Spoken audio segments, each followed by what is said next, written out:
প্রতিদিন সকালবেলা পাখির বাসা থেকে দেখবেন পাখিগুলো খালি পেটে বের হয়ে যায়। আপনাদের এই এলাকায় পাখির বাসা আছে? কি পাখির বাসা আছে? হ্যাঁ, সব পাখি আছে।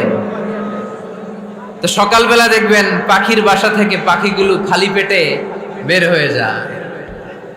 বিকেল বেলায় পাখিগুলোর ওদর ফুর্তি করে পেট ভর্তি করে আবার পাখির নিড়ে ফিরিয়ে দেয় কে?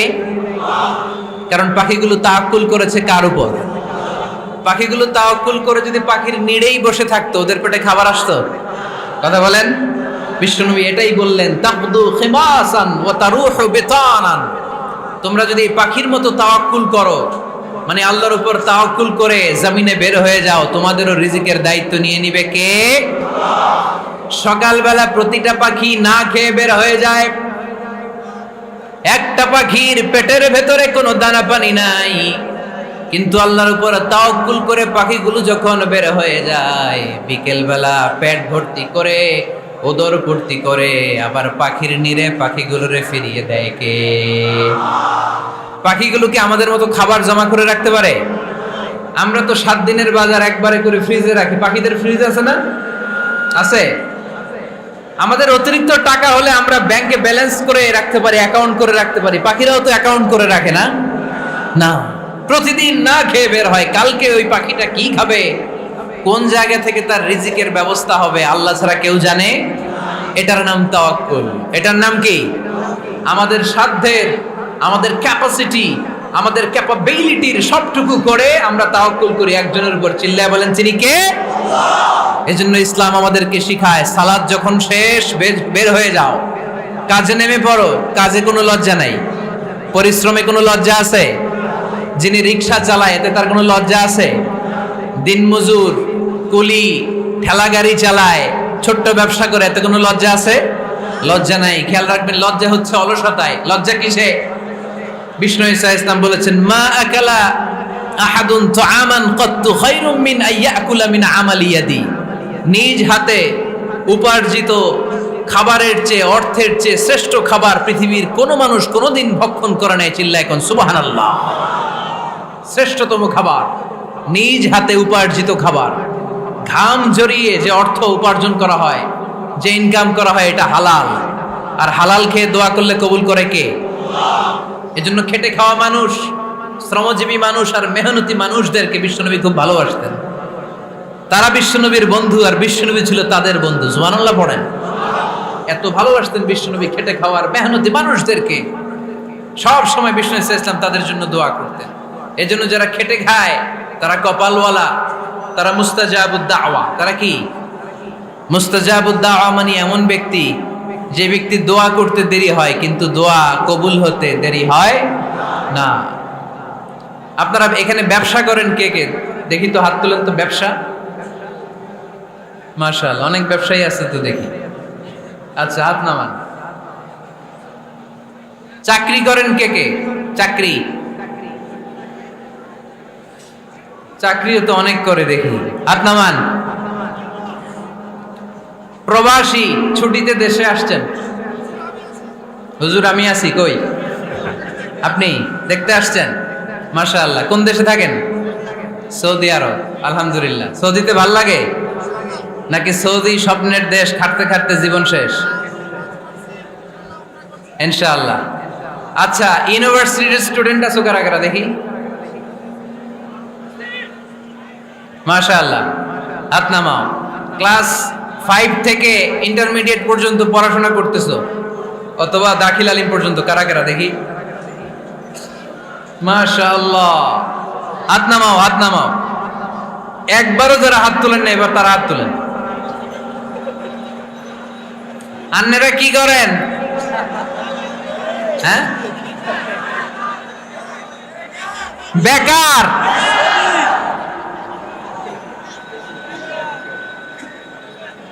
বাংলাদেশে চাকরির বাজার খুব মন্দা, ঠিক কিনা? বাংলাদেশ ইন্ডিয়াতে চাকরি পেতে অনেক কষ্ট। সামান্য একটা পদের জন্য যেখানে চেয়েছে ক্লাস 8 পাস, এখানে ডবল মাস্টার ডিগ্রি অ্যাপ্লাই করছে কয়েক লক্ষ। এজন্য আমাদেরকে উদ্যোক্তা হতে হবে। You have to be the entrepreneur. আমাদের উদ্যোক্তা দরকার বেশি বেশি, নতুন নতুন উদ্যোক্তা নিজেই এমন আইডিয়া নিয়ে আসবে যেই আইডিয়া বিক্রি করে দুর্দান্ত আইডিয়া দিয়ে তুমি পুরো দেশ কাঁপিয়ে দিতে পারো। পারা যাবে না লক্ষ্মীপুরের ছেলেরা? আইডিয়ার অনেক দাম। You have to generate new ideas. নতুন নতুন আইডিয়া এনে মানুষ গোটা বিশ্বকে তাক লাগিয়ে দিচ্ছে। এই যে গত কয়েক বছর আগে কারের একটা রাইড চালু হয়েছে, নাম হয়েছে উবার। কি নাম? ঢাকায় যারা চলাফেরা করেন তারা হয়তো চড়েছেন। উবারের নাম শুনছেন না? এই উবার কোম্পানি কি করে জানেন? নিজেদের ব্যবসা নাই, পুঁজি নাই, পাত্তি নাই, অফিস নাই, কিচ্ছু নাই, কোটি কোটি টাকা হাতায় নিচ্ছে। Just idea, just they are generating new ideas. নতুন নতুন আইডিয়া দিয়ে গোটা বিশ্ব কাঁপিয়ে নিয়েছে একটা মোবাইল অ্যাপসের মাধ্যমে। কিসের মাধ্যমে? Mobile apps. একটা কোম্পানি খুলেছে, গোটা বিশ্বের সব প্রাইভেট কারওয়ালারা ওইখানে রেজিস্ট্রেশন করে আপনি মোবাইলে কোথায় যাবেন, কোত্থেকে যাবেন লিখবেন, গাড়ি আপনার বাড়ির সামনে এসে হাজির। তার একটা পার্সেন্টেজ ওই উবার কোম্পানি পায়। ইউনাইটেড স্টেটস অফ আমেরিকার একটা স্টেট আছে সান ফ্রান্সিসকো, ওইখান থেকে শুরু করছে। 775টা সিটিতে ওদের অপারেশন আছে। বাংলাদেশে ঢাকাতেও আছে, আমি মালয়েশিয়াতে থাকি, ওখানেও আছে, ওখানেও আমরা চড়ি। প্রায় 63টা দেশে ওদের কাজ বাজ আছে। গত বছরে 2018 সালে ওদের প্রফিট ছিল, রেভিনিউ ছিল 11.27 billion US dollar, 11.27 US billion dollar. Just they are selling their ideas. নতুন নতুন আইডিয়া দিয়ে গোটা বিশ্ব কাঁপাচ্ছে। এই উবার যখন চালু হলো, আমি তখন মালয়েশিয়ায় শুনলাম বাংলাদেশে নতুন আর একটা বাইর হইছে, পাঠাও। কি নাম? এটা বোধহয় সারা বাংলাদেশ ব্যাপী হয় নাই, 3টা জায়গায়, সিলেটে, চট্টগ্রামে আর ঢাকায়। এরা আরো চালাক। বাংলাদেশের ছেলেপেলেদের মাথায় চিকন চিকন অনেক বুদ্ধি। এরা ভাবলো এই উবার দিয়ে আর আমরা কত আগাবো, আমাদের গাড়ি আরো ছোট করতে হবে। এরা মোটরসাইকেল রাইড দেওয়া শুরু করছে। জ্যামের শহর ঢাকা, চিপা চাপা দিয়া এরা আপনারা নিয়ে জায়গা মতো পৌঁছায় দেবে। তো এই যে উবারের পরে আমাদের ছেলেরা বানাইলো পাঠাও। এরপরে কত কিছু বানাচ্ছে ছেলেপেলেরা, আমি তো এগুলো দেখে অবাক। রকমারি.com নাম শুনছো? বিক্রয়.com নাম শুনছো? ঘরে বসে বসে কোটি কোটি টাকা হাতিয়ে নিচ্ছে তারা। Just they are selling their ideas. যেহেতু আমাদের চাকরি কম, ওই চাকরির বাজারে আমরা লাইন দিতে চাই না।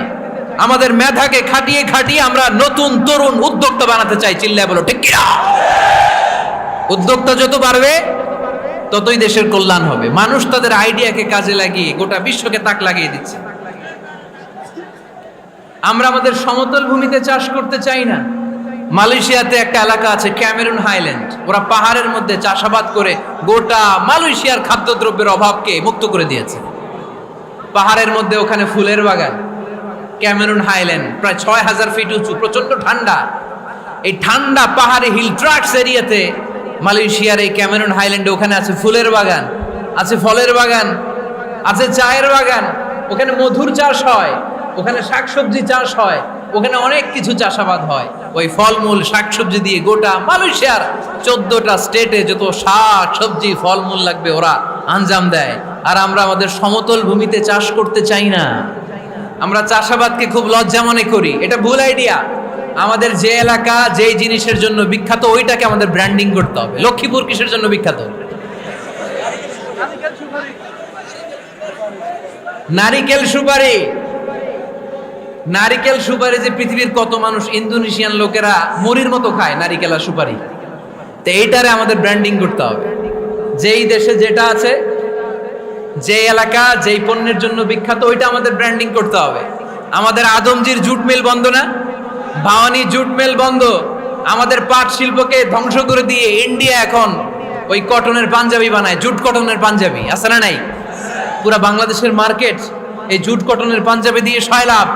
আমাদের বাংলাদেশের পাট দিয়ে যদি আমরা মিহি পাঞ্জাবি বানাতে পারতাম, গোটা বিশ্ববাজারকে আমরা দখল করে নিতে পারতাম। ঠিক কিনা? এজন্য আমাদেরকে নতুন নতুন আইডিয়া জেনারেট করতে হবে। চাকরির পিছনে বসে থাকলে চলবে না। আর আজান যদি হয়ে যায় ছুটে যাব মসজিদে, আর নামাজ শেষ হলে আমরা আমাদের কাজের দিকে চলে যাব। চিল্লায় বলেন ঠিক কিনা? যেটাই করব আমরা ভালোভাবে করব। আল্লাহ বলেছেন লিয়াবলুয়াকুম আইয়ুকুম আহসানু আমালা। লক্ষ্মীপুরের ভাইয়েরা আওয়াজ করে উত্তর দেন, আওয়াজ করে উত্তর দিতে হবে। জান্নাতে যেতে হলে 100তে কত নাম্বার পেতে হবে? হ্যাঁ, হয় নাই। 51। কি নাম তোমার? হ্যাঁ, ফরহাদ। জান্নাতে যেতে হলে 100তে আমার দরকার 51। 100তে কত লাগবে? ফাআম্মা মান সাকুলাত মাওয়াজিনুহু ফাহুয়া ফি আইশাতির রাদিয়া। সেদিন মিজানের পাল্লা যার ভারী হয়ে যাবে সে আনন্দ উৎসবে থাকবে। তো মিজানের পাল্লা ভারী হওয়ার জন্য 100তে আমার কত পাওয়া লাগবে? কত পাওয়া লাগবে? 51 পেলেই হয়ে যাবে। এজন্য আল্লাহ বলছেন লিয়াবলুয়াকুম আইয়ুকুম আহসানু আমালা। যেটাই করবে ভালোভাবে করবে। আল্লাহ এটা পরীক্ষা করতে চান যে আমরা ভালোভাবে কে কতটুকু আমল করেছি। যারা আরবি বোঝেন আলেম ওলামা আপনারা জানেন এখানে আল্লাহ বলেননি লিয়াবলুয়াকুম আইয়ুকুম আকসারু আমালা। আল্লাহ এটা দেখতে চান যে তোমাদের মধ্যে থেকে কে বেশি আমল করে। এটা বলছে আল্লাহ? বলে নাই। আল্লাহ বলেছে লিয়াবলুয়াকুম আইয়ুকুম আহসানু আমালা, যে ভালো করে করে। এজন্য আমরা যাই করি না কেন কি করে করব? আওয়াজ করে বলতে হবে। কেমন করে করব? যে কোনো কাজ করো না ভাই, যে কোনো কাজ করো তা যেন হয় সবার চেয়ে সবচেয়ে সুন্দর।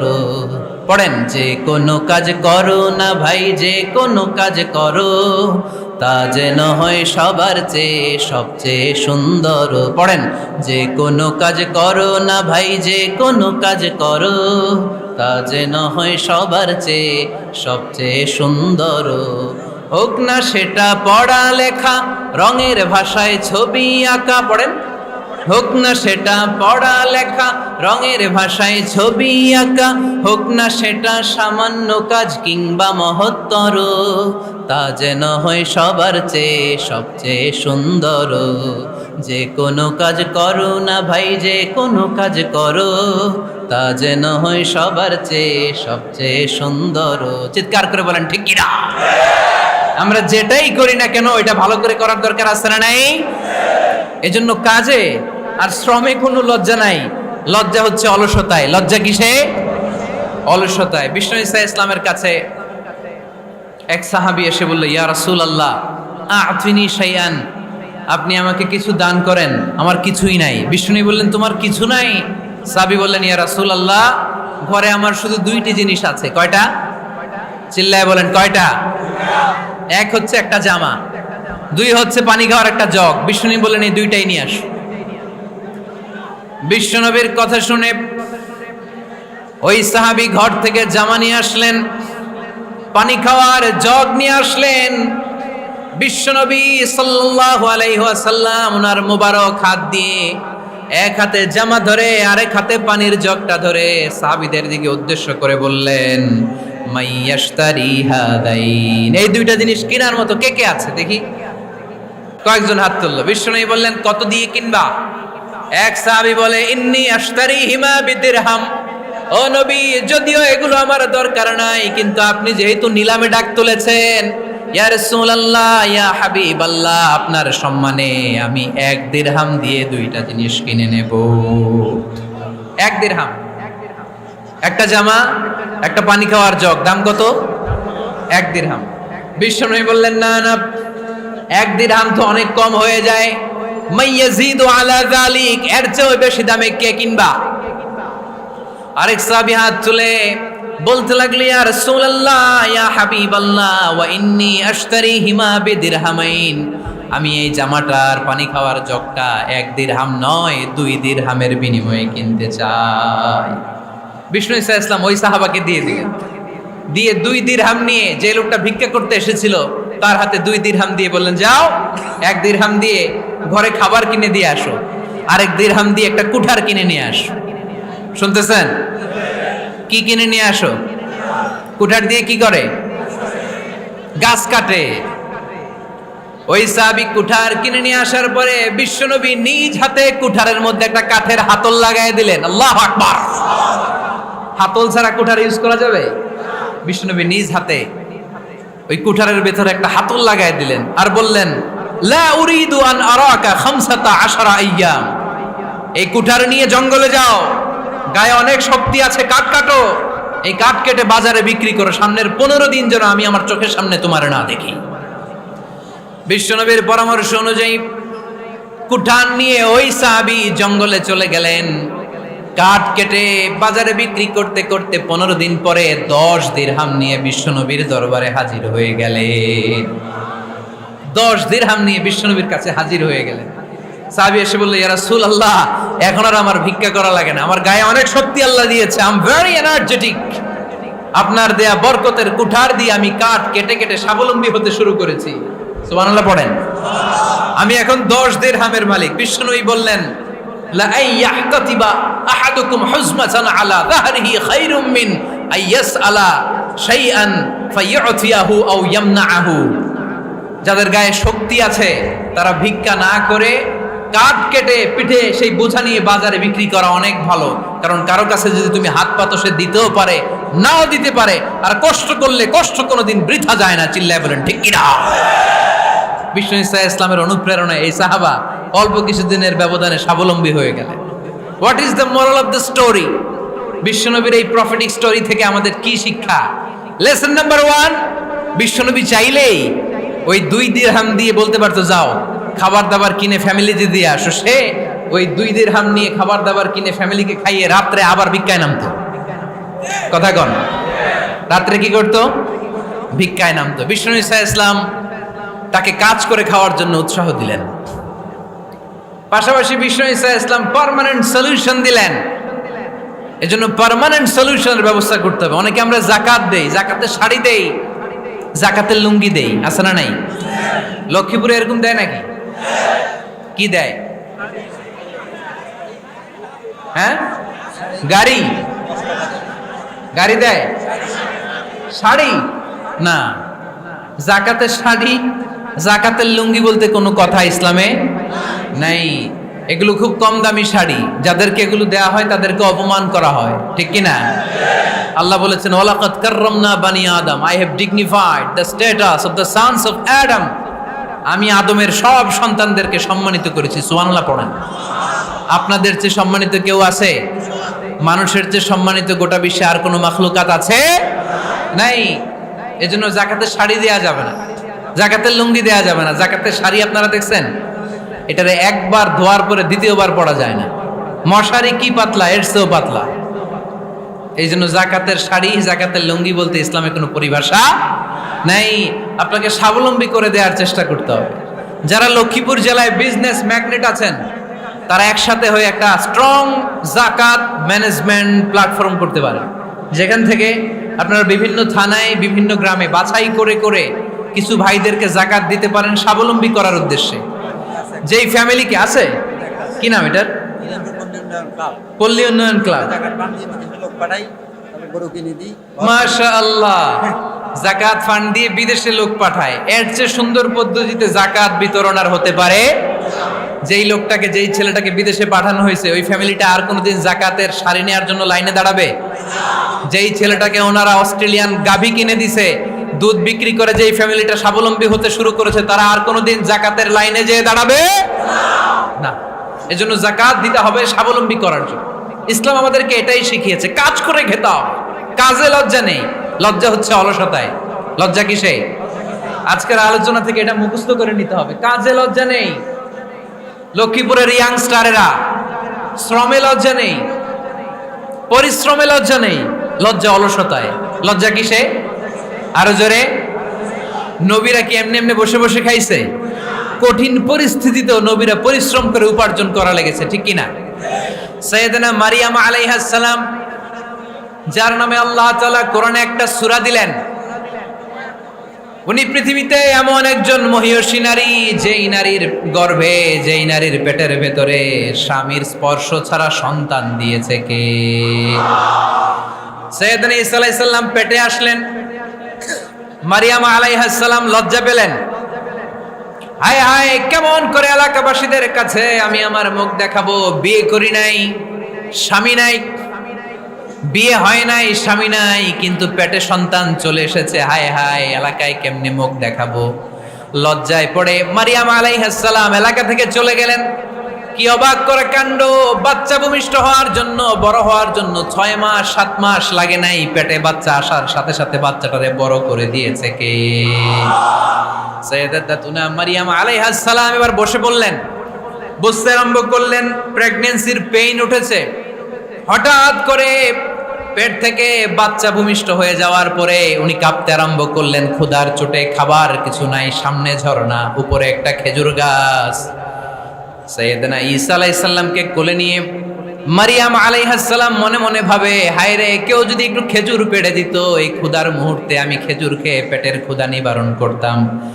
রব্বুল আলামিন মারিয়ামকে উদ্দেশ্য করে আয়াত নাজিল করে দিলেন, ওয়া হুজ্জি ইলাইকি বিজিযিন নাখলাতি তুসাকিত আলাইকি রতবান জানিয়া। কোরআন সাক্ষী, হুজ্জি ইলাইকি বিজিযিন নাখলা, এর মানে হচ্ছে মারিয়াম, কেউ পেড়ে দিবে না, একটু কষ্ট করে হাতটা উঁচু করে খেজুরের ডালা ধরে ঝাঁকুনি মারো, টস টসে কাঁচা পাকা খেজুর নিচের দিকে পড়বে, তারপর তুমি তুলে খাবে। সুবহানাল্লাহ পড়েন।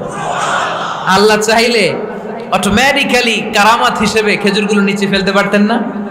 কথা কন, খেজুরগুলো অটোমেটিক্যালি নিচের দিকে পড়ছে? পড়ে নাই। আল্লাহ শিক্ষা দিয়েছে, যেই পরিস্থিতিতে থাকো না কেন, তোমাকে শ্রম ব্যয় করে, কষ্ট করে তোমার উপার্জন করতে হবে, রিজিকের বন্দোবস্ত করতে হবে। চিল্লায় বলেন ঠিক কিনা? ইসলাম আমাদেরকে এটাই শিখিয়েছে, কাজে লজ্জা নাই। আবার বিশ্বনবী বললেন, ইন খামাতিস সাআ ওয়া ফি ইয়াদি আহাদিকুম ফাসিলাতুন, তোমাদের কারো হাতে যদি একটা চারা বীজ থাকে, সে যদি দেখে কিয়ামত হতে শুরু করেছে, ফাইন ইসতাতা আন ইয়াগরিসাহা ক্বাবলা আন তাকুমাস সাআ ফালইয়াগরিসহা, কারো হাতে একটা চারা বীজ নিয়ত করেছে, চারা বীজটা রোপণ করবে, ইন দ্য মিন টাইম দেখলো কিয়ামত হতে শুরু করেছে, বিশ্বনবী বললেন, যদি তোমার সুযোগ থাকে কিয়ামত হওয়ার আগে চারা বীজটা রোপণ করে দাও। কথা বুঝতে পেরেছেন? আপনার হাতে একটা চারা বীজ, আপনি প্ল্যান করেছেন এই চারা বীজটা রোপণ করবেন, ইন দ্য মিন টাইম দেখলেন কি হওয়া শুরু হয়েছে, ইযা জুলজিলাতিল আরদু জিলজালাহা, দ্য বিগেস্ট আর্থকোয়েক, ভূমিকম্প শুরু হয়েছে, কিয়ামত হয়ে যাবে। বিশ্বনবী বললেন, কিয়ামত হইতেছে ওদিকে, আর তোমার হাতে যদি চারা বীজ থাকে, দেরি করো না, কিয়ামত তোমার কাছ পর্যন্ত আসার আগে সুযোগ পেলে চারা বীজটা রোপণ করে দাও। ইসলাম শিখিয়েছে শেষ নিঃশ্বাস পর্যন্ত তোমাকে লড়ে যেতে হবে। এই পৃথিবীতে কেউ কাউকে জায়গা করে দেয় না, জায়গা করে নিতে হয়। এই পৃথিবীটা, the life is not a bed of roses, এটা ফুল বিছানো কোনো ফুল সজ্জা নয়, এটা কণ্টকাকীর্ণ। কেউ আপনার স্পেস করে দিবে না, কেউ আপনাকে সুযোগ করে দিবে না, কেউ আপনার জায়গা করে দিবে না, বরং আপনি জায়গা করে নিলে টাইনা নিচে নামাবে। কথা বলেন? এজন্য কখনো অলসতাকে স্থান দেয়া যাবে। রসুল বাত্তালি দুক্কানু শয়তান, অলস মস্তিষ্ক শয়তানের আড্ডা।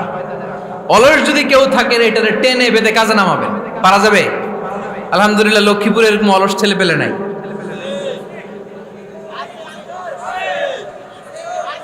আছে? আমরা আজকে অলসতাকে নো বলে যাবো এই মাহফিল থেকে। অলসতাকে আমরা কি বলবো? আওয়াজ করে বলতে হবে, অলসতাকে কি বলবো আমরা? আবু বকর অনেক বড় ব্যবসায়ী ছিলেন, ওনার নিজ টাকা দিয়ে হাবাসা থেকে আসা সাইয়েদনা বেলালকে তিনি 20,000 স্বর্ণ মুদ্রা দিয়ে উমাইয়া ইবনে খালাফের কবল থেকে তিনি মুক্ত করেছেন। সাইয়েদনা উসমান যুন্নুরাইন বড় ব্যবসায়ী ছিলেন, নিজের টাকা দিয়ে মদিনার মুসলমানেরা পানি খেতে পারে না, বিইরে রুমা নামে একটা কুয়া ছিল, এই কুয়ার মালিক ছিল ইহুদি। মুসলমানেরা পানি খেতে গেলে এসে বকা দিত, পানি খেতে দিত না। বিশ্বনবী বললেন, আমার সাহাবীদের মধ্যে এমন কি কেউ নাই নিজের অর্থায়নে বীরে রুমা কিনে মুসলমানদেরকে দিয়ে দিবে? সাইয়েদনা উসমান যুন্নুরাইন বলল, ইয়া রাসূলুল্লাহ, আপনার খেদমতে আমি হাজির।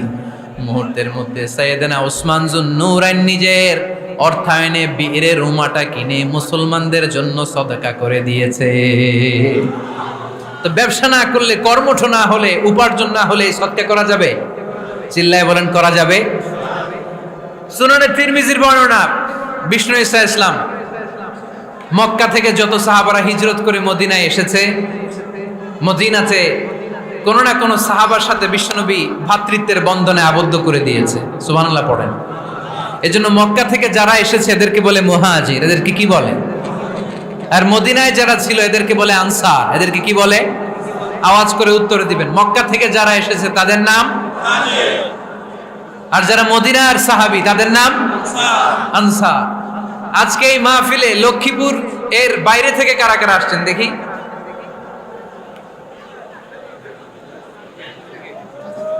মাশাআল্লাহ মাশাআল্লাহ, অনেক আসছে। আল্লাহ এই ভাইদেরকে তুমি কবুল করো, হাত নামান। এই যে লক্ষ্মীপুরের বাইরে থেকে যে ভাইরা আসছে তারা লক্ষ্মীপুরের মেহমান, ঠিক কিনা? মক্কা থেকে হিজরত করে যে সমস্ত সাহাবারা এসেছিল তারা ছিল মদিনার মেহমান। বিশ্বনবী এক এক মক্কার সাহাবীকে মদিনার এক এক সাহাবীর সাথে ভ্রাতৃত্বের বন্ধনে আবদ্ধ করে দিলেন। আব্দুর রহমান ইবনে আউফ রাদিয়াল্লাহু তাআলা আনহু, ওনার সাথে ভ্রাতৃত্বের বন্ধনে যে সাহাবীকে বিশ্বনবী আবদ্ধ করে দিলেন ওনার নাম হচ্ছে সাআদ ইবনে রাবিয়া। কি নাম? মদিনার অনেক বড় ব্যবসায়ী। বিশ্বনবী বললেন, ও আব্দুর রহমান ইবনে আউফ, সম্পদ ছেড়ে দিয়ে, পরিবার ছেড়ে দিয়ে, স্থাবর অস্থাবর সব ছেড়ে দিয়ে আল্লাহ রাসূলের ভালোবাসায় মক্কা থেকে মদিনায় এসেছো। মদিনায় তোমার চিন্তা নাই, সাদ ইবনুর রবিকে আমি তোমার ভাই বানিয়ে দিলাম। সাদ ইবনে রবি তোমার আপন ভাইয়ের মতো। সাদ ইবনে রবি বলল, আব্দুর রহমান, জীবনে তোমারে কোনোদিন দেখি নাই, তোমারে আমি চিনি না, তোমার নাম শুনি নাই, কিন্তু বিশ্বনবী তো তোমার দায়িত্ব আমাকে দিয়েছে। আমার যে বড় ধনী এই মদিনার মধ্যে দ্বিতীয় কেউ নাই। আজ থেকে তুমি আমার ভাই, আজ থেকে তুমি আমার কি? আল্লাহ আমাকে যত সম্পত্তি দান করেছে তার অর্ধেক সম্পত্তি আমি তোমার নামে দিয়ে দিলাম। ও আব্দুর রহমান ইবনে আউফ, শুধু তাই নয়, রব্বুল আলামিন আমাকে দুইজন স্ত্রী দিয়েছে। কয়জন? তুমি দেখো আমার কোন স্ত্রীকে তোমার বেশি ভালো লাগে, যার নাম তুমি বলবে সাথে সাথে আমি তারে তালাক দিয়ে দিব। তার ইদ্যত পালন শেষে তুমি তাকে বিয়ে করে তোমার সাথে নিয়ে যাবা। সুবহানাল্লাহ পড়ে। কারণ বিশ্বনবী তোমার দায়িত্ব আমার কাছে দিয়েছে, তুমি আমার ভাই, আমি মদিনার সবচেয়ে বড় ধনী, আমার অর্ধেক সম্পদ আমি তোমারে দিয়ে দিব। আমার দুই স্ত্রীর এক স্ত্রীকে তোমারে দিয়ে দিব। সাইয়েদনা আব্দুর রহমান ইবনে আউফ এই কথা শুনে অবাক হলেন। অবাক হয়ে উনিও এক অবাক কথা বললেন। উনি বললেন, লা হাজাতা লি ফি আখি, ও আমার প্রাণের ভাই, তোমার কথা শুনে আমার হৃদয়টা ভরে গিয়েছে, কিন্তু তোমার সম্পদেরও দরকার আমার নাই, তোমার স্ত্রীরও দরকার আমার নাই। বারাকাল্লাহু ফি মালিক ওয়া লি আহলিক, আল্লাহ তোমার মালেও বরকত দেখ, তোমার সম্পদেও বরকত দেখ। তুমি শুধু একটু কষ্ট করবা। কি কষ্ট?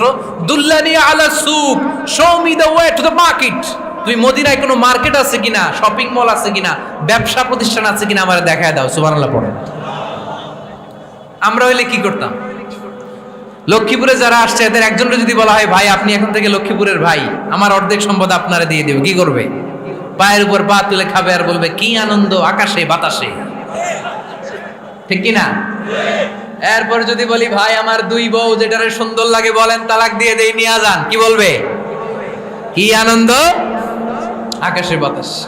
আল্লাহ রাসূলের সাহাবী আব্দুর রহমান ইবনে আউফ বললেন, লা হাজাতা লি ফি, আমার দরকার নাই। দুল্লানি আলা সুক, just show me the way to market, এখানে মার্কেট কই আছে দেখায় দাও।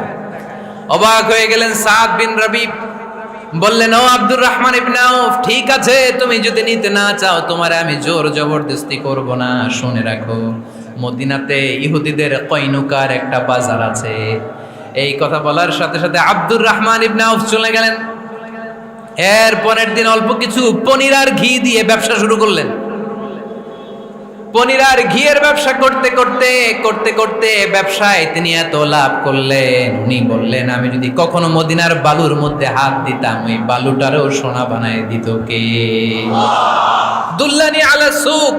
লক্ষ্মীপুরের কর্মঠ যুবক ভাইরা, এই আব্দুর রহমান ইবনে আউফ আমাদের প্রেরণা। উনি অন্যের ঘাড়ে পাড়া দিয়ে খেতে চায় নাই, আরেকজনের উপর ডিপেন্ডেন্ট বা নির্ভরশীল হতে চায় নাই। তিনি স্বাবলম্বী হওয়ার শিক্ষা, লেসন কিয়ামত পর্যন্ত গোটা বিশ্বের যুবকদের জন্য রেখে গিয়েছে। চিল্লায় বলো ঠিক কিনা? দুল্লানি আলা সুক, show me the way to market. Market কোথায় দেখাও। পনির আর ঘি নিয়ে ব্যবসা করতে করতে কয়েক মাসের ব্যবধানে ইতিহাস সাক্ষী সাইয়েদনা আব্দুর রহমান ইবনে আউফ মদিনার বিশাল বড় বিজনেস ম্যাগনেটে পরিণত হয়ে গেলেন। চিল্লায় পড়েন আল্লাহু আকবার। এজন্য ব্যবসার ভিতরে বরকত ঢুকিয়ে দিয়েছে কে? বিষ্ণু বললেন, আত-তাজিরা সাদুকাল আমিন মা'আন নাবিয়্যিন ওয়াস সিদ্দীকিন ওয়াশ শুহাদাই ওয়াস সালিহিন। আমানতদার ব্যবসায়ী তারা সাধারণ কোনো মানুষ নয়, কিয়ামতের দিন নবীদের সাথে হাসর হয়ে যাবে। আপনারা যারা ব্যবসা করেন, এটা সাধারণ বিষয় নয়। বিষ্ণু সাল্লাল্লাহু আলাইহি ওয়াসাল্লাম নিজেও ব্যবসায়ী ছিলেন। ওনার জীবনের প্রথমে তিনি খাদিজা রাদিয়াল্লাহু তাআলা আনহার ব্যবসার স্টাফ হয়ে কাজ শুরু করেছেন, এরপর নিজে ব্যবসা শুরু করেছেন। এরপরে খাদিজাতুল কুবরা রাদিয়াল্লাহু তাআলা আনহা সব সম্পত্তি বিয়ের পরে বিশ্বনবীর পায়ের সামনে ঢেলে দিয়েছেন। বললেন, ইয়া রাসূলুল্লাহ, এই সম্পদ আমি আপনাকে দিয়ে দিলাম, আপনি ইচ্ছামতো দিনের প্রয়োজনে খরচ করেন। সুবহানাল্লাহ পড়েন। এজন্য বিষ্ণু ঈসা ইসলাম আমাদের জন্য উপমা, আব্দুর রহমান ইবনে আউফ আমাদের জন্য উপমা। যারা ব্যবসা করেন তারা বিষ্ণু ঈসা ইসলামের সুন্নাহ পালন করছেন। আত-তাজির আস-সাদুক আল-আমিন, বিষ্ণুই বললেন সত্যবাদী আমানতদার ব্যবসায়ী, যে ব্যবসা করতে যে মিথ্যা কথা বলে না। অনেক ব্যবসায়ীরা আছে পণ্য চালানোর জন্য মিথ্যা কথা বলে আর কসম কাটে, আছে না নাই? আহা, এমনটা করা যাবে? সকালবেলা স্ত্রীরে বলে, এই গরুগুলা বিক্রি করবো, তুই একটা দাম কত কমো? স্ত্রীরে শিখাই দিচ্ছে, এই গরুর দাম তুই 40,000। তো বউ বলে, ঠিক আছে, দাম কইলাম 40,000। তো এরপরে বাজারে যখন গরু বিক্রি করতে যায়, একজন যখন বলে যে ভাই এটা 30,000 টাকা দিয়ে কিনবো, কয় ভাই আল্লাহর কসম সকালে একজন 40,000 দাম কইছে, আমি দেই নাই। আছে না নাই? কৌশল করে। বউরে শিখাইছে সকালে, কই তুই দাম কর 40,000। তো বাজারে যে সকালে একজন দাম করছে, দাম করে কইছে 40,000 দেই নাই, আপনারা 30,000 কেমনে দেই? এরকম ডাকাইত আছে না নাই? আলহামদুলিল্লাহ লক্ষ্মীপুরে এরকম লোকজন নাই। আরে নাই, আমি কই নাই, এরা কই আছে। লক্ষ্মীপুরের মানুষ খুব ধার্মিক, আমি জানি। লক্ষ্মীপুর, নোয়াখালী, ফেনী এই বেল্টের লোকজন খুব আল্লাহওয়ালা। এদের মধ্যে আল্লাহওয়ালার সংখ্যা বেশি, এখানে আলেম ওলামা বেশি, এখানে মসজিদ মাদ্রাসা বেশি। এই জন্য এই জেলাগুলোতে আল্লাহর রহমতও বেশি। আল্লাহ তুমি এই জেলার ছেলেবেলাদেরকে, এই জেলার লোকদেরকে তুমি কবুল করো, মা বোনদেরকে তুমি কবুল করো। সম্মানিত ভাইয়েরা, এজন্য আজকের মাহফিল থেকে আমরা যেটা শিখলাম সেটা হচ্ছে পরিশ্রমে কোনো লজ্জা আছে? আমরা কাজ করে খাবো, ঠিক কিনা? Never under estimate any job. যুবক ভাইয়েরা, লক্ষ্মীপুরের যুবক ছেলেরা শুনতেছ? এরকম আওয়াজ করতে হবে, কান খাড়া করে শোনো। Never under estimate any job. কোন চাকরিকে ছোট করে দেখা যাবে whether it's small or big, you don't care. এটার কেয়ার করা যাবে না। ছোট্ট চাকরি পাইলে ঢুকে যাবা, বড় অফার আসলে পরে ঢুকবা। এটা ছোট কাজ, এটা হোটেলের ওয়েটার, এটা ছোট্ট স্টাফ, এটা কেরানি না। কাজ কাজই, কাজের মধ্যে কোনো ছোট বড় নাই। খেটে খাওয়া মানুষকে বিশ্বনবী অনেক সম্মান করতেন। বিষ্ণু ঈসা ইসলাম খেটে খাওয়া মানুষদেরকে এত ভালোবাসতেন, বিদায় হজের মতো এত গুরুত্বপূর্ণ ভাষণও এই মেহনতি মানুষদের কথা বাদ যায়নি। সুবহানাল্লাহ পড়বেন না? দিনটা ছিল জুমাবার। বিষ্ণু ঈসা ইসলাম আরাফাতের ময়দানে দাঁড়িয়ে ঐতিহাসিক একটা ভাষণ দিলেন। এই ভাষণের নাম হলো বিদায় হজের ভাষণ। এই বিদায় হজের ভাষণেও খেটে খাওয়া মানুষের কথা বিশ্বনবী বাদ দেয় নাই। বিশ্বনবী বলেছেন, আরিক্কাকুম, খবরদার, অধীনস্থ কর্মচারীদের সাথে খারাপ আচরণ করো না। আতঈমুহুম মিম্মা তাকুলুন ওয়াকসুহুম মিম্মা তালবিসুন। খবরদার, মনে রেখো, তোমরা যা খাবে তোমাদের অধীনস্থ কর্মচারীদেরও তা খাওয়াবে, তোমরা যা পড়বে তাদেরও তা পড়াবে। বিশ্বনবী শেষ নিঃশ্বাস ত্যাগ করে যাওয়ার আগে যেই কয়েকটা কথা বলেছিলেন তার মধ্যে মেহনতি মানুষদের জন্য কথা আছে না রাই? বিষ্ণু ঈসা ইসলাম যখন শেষ নিঃশ্বাস ত্যাগ করবেন, তিনি বলেছিলেন, আসসালাত আসসালাত, উম্মতেরা, নামাজ নামাজ, নামাজ ছেড়ে দিও না, নামাজ তরক করো না, নামাজ কাজা করো না। আর বলেছিলেন, ওমা মালাকাত আইমানুকুম, অধীনস্থ কর্মচারীদের সাথে খবরদার খারাপ আচরণ করো না। যারা কর্মচারীদের সাথে খারাপ আচরণ করে, যারা মানুষের কাছ থেকে শ্রম নিয়ে কাজ করিয়ে টাকা দেয় না, কিয়ামতের দিন তাদের বিরুদ্ধে মামলা দায়ের করবে কে? কে করবে? হাদিসে কুদসি সাক্ষী বিষ্ণু ঈসা ইসলাম বলেন, আল্লাহ তাআলা ফরমান, আনা খাসমুহুম সালাসাতুন আনা খাসমুহুম ইয়াউমাল কিয়ামা। তিন শ্রেণীর ব্যক্তির বিরুদ্ধে আল্লাহ বলেন, আমি নিজেই কিয়ামতের দিন মামলা দায়ের করব। I will be against them in the day of judgment. Three categories of people, I will be against them in the day of judgment. তিন শ্রেণীর লোক কিয়ামতের দিন তারা ছাড় পাবে না। আল্লাহ বলেন, আমি নিজেই তাদের বিরুদ্ধে মামলা দায়ের করব। এর মধ্যে এক শ্রেণীর লোক হচ্ছে রজুলুন ইস্তাআজারা আজীরান ফাস্তাউফা মিনহু ওয়া লাম ইউতি আজরা, একজন শ্রমিক ভাড়া করে তার কাছ থেকে কাজ নিয়েছে কিন্তু তার পারিশ্রমিক আদায় করে নাই। এরকম আছে না নাই? দাপট দেখায় ইউনিভার্সিটির ক্যান্টিনগুলোতে, ইউনিভার্সিটির ক্যান্টিনে যে খায় মাগার বিল দেয় না, এরকম টাকায় তাছাড়া নাই। চায়ের দোকানে চা খায় পরে দিমু, বিল দেয় না, আছে না নাই? দোকানে যে পণ্য কিনে বিল দেয় না, পরে দিমু, আছে না নাই?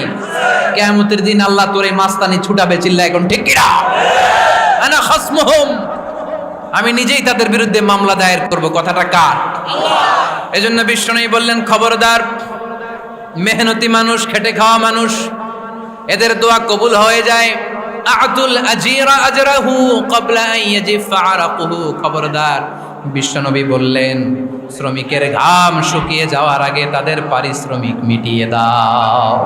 বিশ্বনবীর বিখ্যাত হাদিস, আতুল আজিরা আজরাহু ক্বাবলা আন ইয়াজিফা আরাকুহু, শ্রমিকের ঘাম মাটিতে লাগার আগে, শুকিয়ে যাওয়ার আগে তাদের পারিশ্রমিক মিটিয়ে দাও।